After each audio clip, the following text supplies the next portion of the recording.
அனைவருக்கும் அன்பு மிகுந்த வணக்கம். செல்வராமாயணம் என்னும் இலக்கண பாடல்களும் இலக்கிய சுவையும் கொண்ட புதிய ராமாயண காவியத்தை புனைய வைத்த என் இறைவன் ராமனை நன்றியுடன் வணங்கி மகிழ்கிறேன். செல்வராமாயணம் பருவம் 3 அயோத்தி பருவம், காலம் 8 பரதன் காலம். துன்புற்ற பரதனுக்கு ஆதரவு தந்த சத்ருக்கன். பாடல் 942.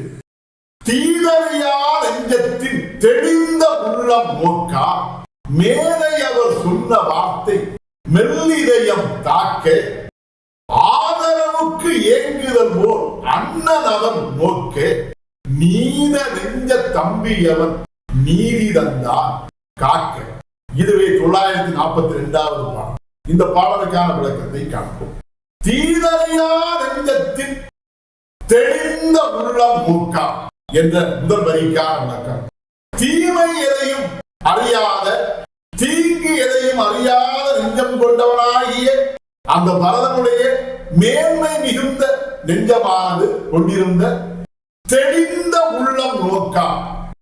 அவன் உள்ளத்தால் தெளிவு பெற்று நாடாளும் பொறுப்பும் வேண்டாம், இளவரசு பட்டமும் வேண்டாம் என்ற முடிவும், தனக்குரிய அந்த நாடாளும் பொறுப்பை அண்ணனுக்கு கொடுத்துவிட்டு அந்த அண்ணனாகிய ராமன் அடைந்திருக்கக்கூடிய வனவாசத்தை தான் பெற்றுக்கொள்ள வேண்டும் என்று அவன் எடுத்திருந்த தெளிவான முடிவையும் எண்ணி பாராமல், அதை குறித்து எதுவுமே அறியாமல், அவனுடைய உள்ளத்தை புரிந்து கொள்ளாமல், மேதை அவர் சொன்ன வார்த்தை மெல்லிதயம் காக்க.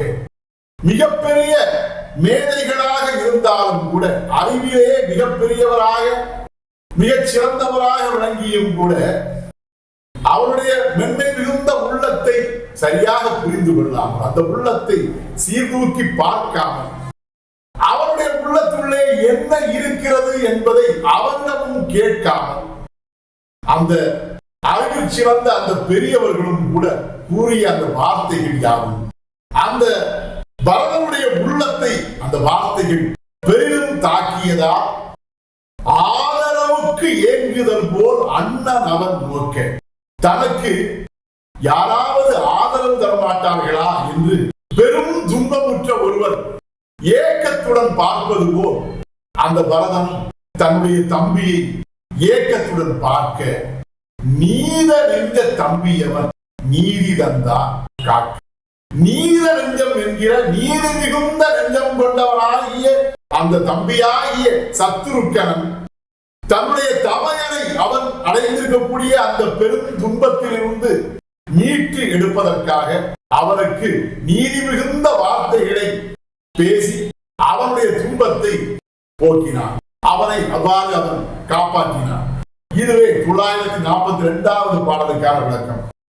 செல்வராமாயணத்தின் 943வது பாடல் மற்றும் அதன் விளக்கம் ஆகியவற்றை அடுத்த பகுதியில் காண்போம்.